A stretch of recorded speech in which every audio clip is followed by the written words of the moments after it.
folks, we just averted a major crisis. What crisis? The stock market heading into bubble territory. I have been saying this for weeks now that we've been on an unsustainable bull run in which we finally are getting that so well needed correction, in which I'm going to share with you what my accounts look like right now, how much I'm down, stocks that I literally picked up today. But before we get into any of that, let's just take a look at my stock twits watch list here, where everything is red except for the few random exceptions like British American Tobacco. We got Wells Fargo up in here. Now, obviously, we got some Delta Airlines, some of the airlines picking up a little green. No idea why. And if we take a quick peek at the S&P 500 index, it is currently down about 5% from those all-time highs. But if we take a look from March here, folks, it has been a pretty easy market to make money in, considering for the last 6 months, the markets are still up 51%. But the thing that I like seeing the most is the fact that the PE, the price to earnings multiple, is starting to pull back, in which we've gone from the low 30s back into the high 20s. And if you guys don't know what the price to earnings multiple is, it just kind of represents how much money a company's going to have to earn over X amount of years to basically make up for what you're paying for it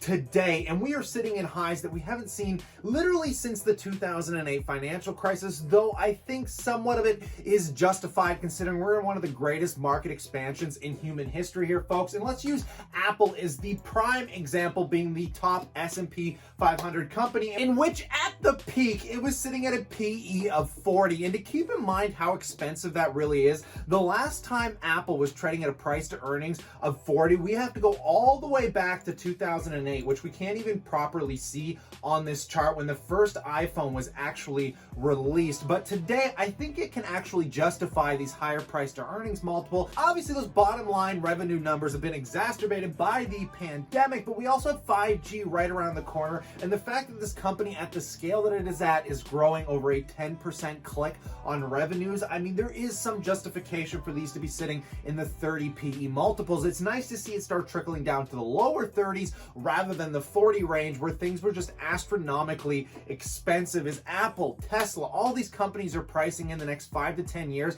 as though their earnings revenue growth is going to be perfect, which it never really is, guys. And we got an election around the corner and all this other stuff that I kept telling you guys could just be a pinprick that could pop the bubble. Because what ends up happening is what we call a triggered sell-off, where usually a big whale, a fund manager, looks at something like an Apple at a 40 PE and says, yeah, this is getting a little too expensive for my comfort, in which they pull out billions of dollars, dropping the stock 5%. And then all the weak hands, all these Robinhood traders, anybody that doesn't want to lose money in the macro aspect of things, just loses their shirt and says, I'm done, I'm out, sell, sell, sell. And that is what we are seeing right now here, folks. So what I would like to do for you right now is get into my 6-figure portfolio, which currently today is worth $189,000, maybe up a little bit more because this was at like the lows of the day. I think I calculated all of this in, but in the clarity of my transparency, I'd really appreciate it if you slap that like button, folks. But let's just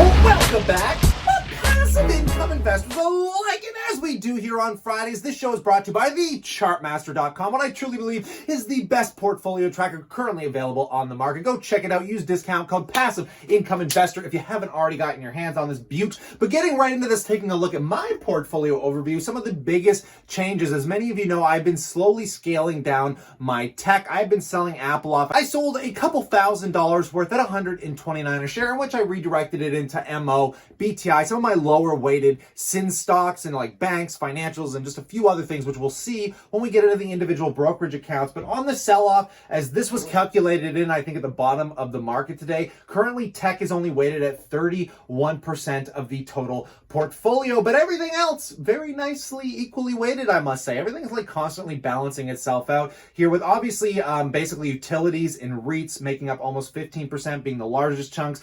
But other than that, it's all balanced out, folks.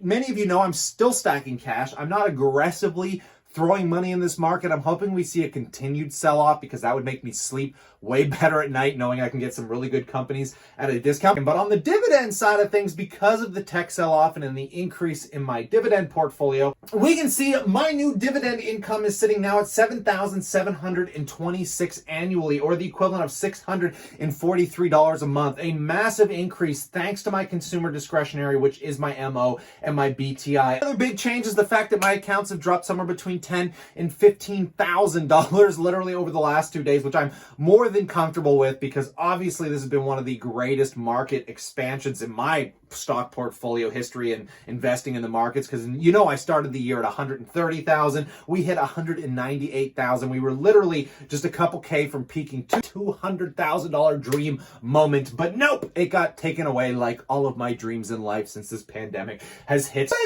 let's get into some of these individual accounts and see what is going on, starting with the tax-free savings account, in which I have reinvested all of this capital that I recently sold off of that Apple, like I said. So we're taking a look at the MO and the BTI position, guys. Not much changing here because those companies I just think are heavily suppressed. So I like buying the more suppressed stocks in my portfolio, in which I have been buying a little bit of the banks when I last sold off Apple. But all in all, guys, this account is currently sitting at 109,000. It is still up 14,000. It has actually barely been significantly hit over the last couple days, just because the lower half of my portfolio, when we're talking about REITs, banks, Northland Power, my utilities, any of these guys, even though they're down a little bit, they've been generally, if you look at the last 6-month charts, have just been flatlining, because a lot of them haven't been performing great since the pandemic hit, like the financials, but they're not performing terribly either, because they're not really going down anymore. So I'm really happy buying those here nonetheless. But let's get into the managed account, where I want to update you guys on me using my line of credit here, folks, because in the past I was using $5,000 off my line of credit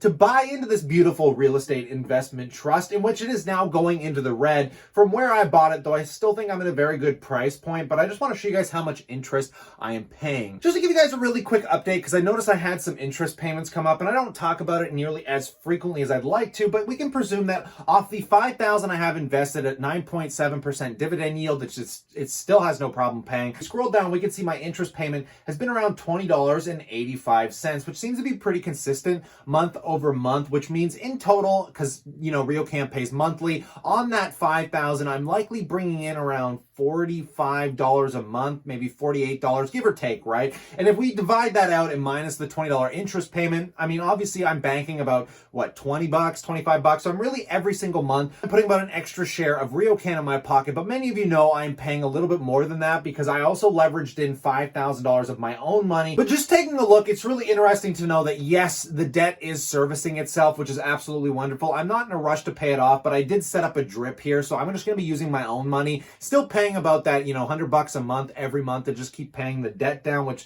in turn lets me own more RioCan shares. But I also have a drip set up, so I'm trying to reinvest the dividends right now, because I want to keep buying these companies for as long as they are suppressed here, folks. Now, other than that, we can see Facebook, MindMed, not a whole lot, nothing crazy going on here. If you guys are here every single week, which if you're not, I highly suggest that you subscribe to the channel here, folks. But let's take a quick look at the RRSP, and then I'm going to show you the new stocks that I bought, which won't come as much of a surprise here. But in here, guys, obviously the biggest changes were Tesla. I did not end up selling Tesla off at the high like I said I was. I told you basically every 20% it was going to keep going up. I was going to sell off. And the other day, I ended up selling off a little bit of Apple at almost the peak of the high. Tesla been pulling back pretty nicely, because at the peak, this position was worth about $12,000, in which it would have been smart to pull off a couple grand. But at the end of the day, I'm in these stocks mostly long term, and I've already taken more than enough profit off Tesla to not complain, considering my initial investment right now is the equivalent of $1,781, and we are up to $9,912,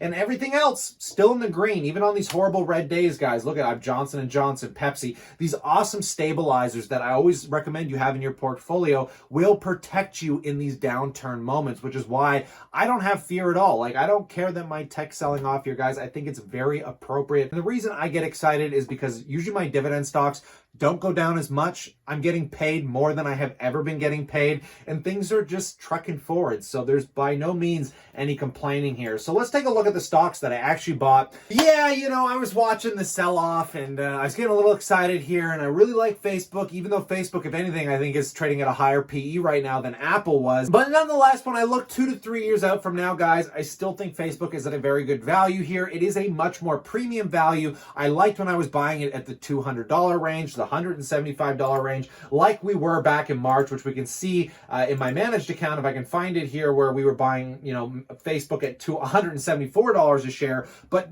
I think those times have come and passed. I think we've recognized that the pandemic is really pushing us into this new realm of e-commerce, and just everything's going online. And that is going to be something that's going to take over in my lifetime anyways. So I definitely want to be hedged toward that future. And again, if stocks get overvalued again, if we see another stupid, unsustainable bull run, which at this point, I don't think is going to happen for the rest of the year, I think it's likely that we see a continued sell-off or a trend sideways, or doing one of these little wave motions, because there's just too many negative catalysts moving forward with the election, the fact that PE multiples got way too high, the fact that Apple ran up, 60, 70%. A lot of these stocks have run up over 100% this year, and that is priced in mostly everything, guys. So if you're looking to buy stocks right now in this very moment, folks, I recommend picking up those really suppressed stocks. I love the financials here. I still love the REITs here, things like RioCan. That's why I'm setting everything up on a drip. My sin stocks, I love the bottom weighted of the markets right now, because they're going to come back, guys. We're starting to see cures come online. We're starting to see testing kit. Like, things